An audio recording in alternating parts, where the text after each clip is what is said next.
Anyway, more of a higher note. Go on. The most difficult position on the pitch, central midfield, Kobbie Mainoo. Pleased that he got the call up because I think coming into this Man United side, it feels very chaotic when you look at how the midfield is it's kind of all over the place. But when you look at him, if you could get him stabilised, whether he's going to do 8 or 6, and he's got them players around him. I'm not saying better players. I think. What is he, by the way? I mean, to be fair, I don't see him as a sitter. I don't see him as an attacker. I see him as an 8. I see him as actually a bit of everything. Yes, exactly what Gareth needs. I watched. Obviously, I do a lot of United games, but what I find with him is, do you know when the ball's being pulled back from the byline from the opposition, he gets into good positions, as a midfield player at the penalty spot to try and intercept it. He reads the game in defensive positions pretty well. But that's what you need as well if you want to play in the middle of the park. Football intelligence. You look at him, Gal, you look at Mainoo in respects of what he can do, you look at Rice, what he can do, and then Bellingham, if you just them three, just to say what each of them could do. If you're saying Bellingham's 10, if you're saying Rice is 8 or Kobbie's 6, you could even change it where Kobbie's 6. You can have, if Declan drops in the 6, Kobbie could be 8. You know what I mean? They could, if them two move around. Will Gareth trust him in a tournament after 2 months? That's the time to find out. Go for him. I don't think so, because you've also got Trent who can go in there. You've got Foden who can play in the 10. I don't think they trust him to go in and start. I think, the timing could be right. The time he's lucky in terms of the timing for him, because obviously Phillips is having a difficult time. Listen, Jordan Henderson, whatever's getting a bit older. Yeah. So maybe that timing. Listen, and the best thing is when you get a player into your camp, as you know, in international football. Okay, he's done well at United, but to have a look at him closely with the other international players. We've all done, even when Wayne's come through, you look at a young player, and when you get to see him close up, you go, I like what I see. Yeah. Listen, it could happen. When Michael Owen came into the England squad, obviously he came into Liverpool and he's doing his stuff, we know that he's... Then when you look at him closely, I remember when he came 98, you look at him, you think, he's ready to go. He was left out the first 2 games. Yeah, he's ready to go, Michael Owen. And you look at someone like Kobbie Mainoo in United, even a game against Liverpool, again, a big game. Some of the things he was doing in such a chaotic game, you think, this guy's calm.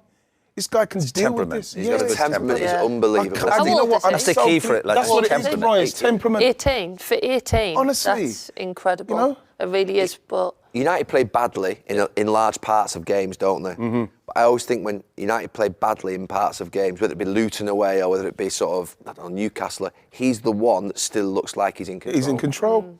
He's in control. You know what I mean? As soon as they get that structure, and this is what I'm saying, if we could see him at England with, right, you're going to play here. If he goes, then you drop back in here and do your stuff. But the way he moves the ball about, the way he can pass the ball through lines, the way he can get into the box, like you mentioned, you think to yourself, well, what, because he's 18, we should like not do it yet? Throw him in there. Right, I want to ask you a question. You played in central midfield for United with a young Paul Scholes and a young Nicky Butt, who are probably, in some ways, the most famous midfield players to come through at United in the last 20-odd, 30 years. Where would you class Mainoo in his first 3 months to where Scholesy and Butty were when they first came in? I would, I mean, I'm looking at it and thinking, how would you see his introduction to theirs? Yeah. Good question, Gary. Thanks. I'd probably more compare him with Butty. Yeah, with Butty more than Scholesy. Scholesy was definitely more, a unbelievable, little bit higher up the pitch when he first broke into the United team. Definitely was playing more off the front, was he not, when he played in them? He came in a little bit further forward, but sometimes he played back a bit. Yeah, but if you compare him to Butty, what if he does half as well as Butty, then he'll be doing well. Because Butty, you're going to go back to Butty, and obviously Butty and these young players you're talking about, they're obviously talented, or they wouldn't be at United, you would have thought. But to me, it's their personalities, that temperament. Butty came in, obviously, listen, we know how good Butty was. He's probably, I'd put him on a par with them. The way they settled into the first team, and how they cope with the challenges, playing at Old Trafford or whatever. And put it this way, he's got a chance. He's got lots to learn in that position. What would help him at the moment? It is chaotic, but maybe that's a good way to learn as well. I don't think there's a coincidence that after this Liverpool game and the way it went, how it was end-to-end, it's all chaotic, and Kobbie gets called up after that because he's dealt with all that noise. Yeah. It doesn't surprise me that he's called up now. And you know what? I'm hoping that it's not just to have a look in respect of being in the stands. England haven't got players in that position. You've just said that. That's the one area of the pitch they just really struggle. I think Mainoo can receive it in those little areas. So I think having him there and them two, but he's maybe what he may be looking at. But he's made them mistakes. Remember, I think it was a West Ham away, he got caught, as young players do. Unless you got to learn the hard way. But yeah, definitely Rice can be an He more definitely- Right, how can you not be excited about if someone like Kobbie comes in and kicks on with Rice and Bellingham? I like seeing a with young player. Kane and like, you know, with. Well, you want me to get excited about England Saka. winning? Roy, who's Wheeler. going to look after Kobbie Mainoo at Manchester United this next year or two? We know that Marcus Rashford came in. We've seen other young players come in. Who's going to look after him as a Maybe there won't be anybody to look Gareth after him. Maybe Southgate. he'll just have to learn as he goes along. Is that? I mean, That's not ideal. No, it's not. But it happens. You need something. You could say that You need lots of somebody. clubs. There's lack of leadership at lots of clubs. But at United, yeah, you hope there's one or two lads in the dressing room that we mightn't be aware of. You know, there's senior players who mightn't be playing week in, week out. We always use Maguire, for example, that maybe they're helping him along the way. But also, you learn as you go along. I've gone into dressing rooms. We mentioned Stuart Pearce and Des Walker earlier.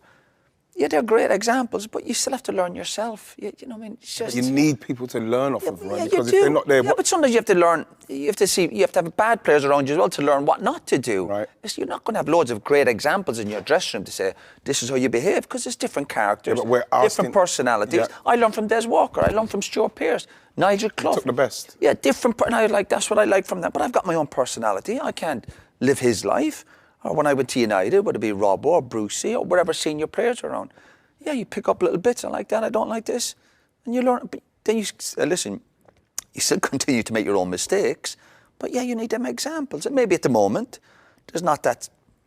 It's just now, you think about how brilliantly he's done. He's been thrust into the England team. He's over the back page of every newspaper.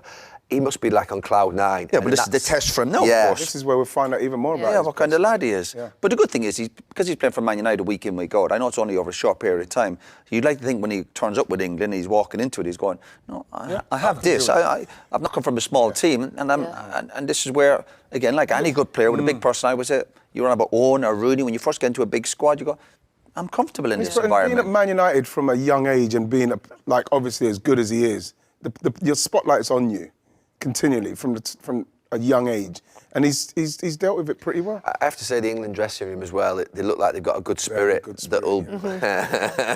Good lads. That's through Gareth Southgate, though, isn't Gareth it? Southgate's That is created Gareth that, hasn't he? Southgate. Was there not two players fighting about 2 or 3 years ago in a canteen, punching each other? Who was that? I don't know. There was. Over a sandwich? No. But wouldn't you say that's because they're No. Wouldn't you say that's because they're motivated? No. He was fighting a couple of years ago. Was it Gomez and Sterling, yeah. But they did a battle with Were they? Liverpool City, haven't they? all right, okay. We all have battles with people. Hey, like I And said, that needs to happen as well. I think it's good to have a Yeah. fight with someone. It Let's not make our England all best Right, buddies let's with each go. other. Yeah. Let's go. Jesus. No, but I do think going into a tournament young, I think like they'll have no fear, hopefully. I do Yeah. think the injection of that youth, like I think I went to my first World Cup at 1920 and when I look back at that one compared to my last one, I was so much more nervous at the last one because I think you just go into the unknown, you're just loving it, you've got banter with Yes. the team, and I think it's you can take it in your good. stride a bit. Yeah, whereas when you get older, you feel like, oh, there's so much pressure on you to perform. Young players bring a different energy, don't they, to the Yeah. group. And that might give the other players a lift. Because again, I go back to when a good player comes into your group, you go, yeah, I like what I see. Yes, he's going to bring something for It us. brings energy.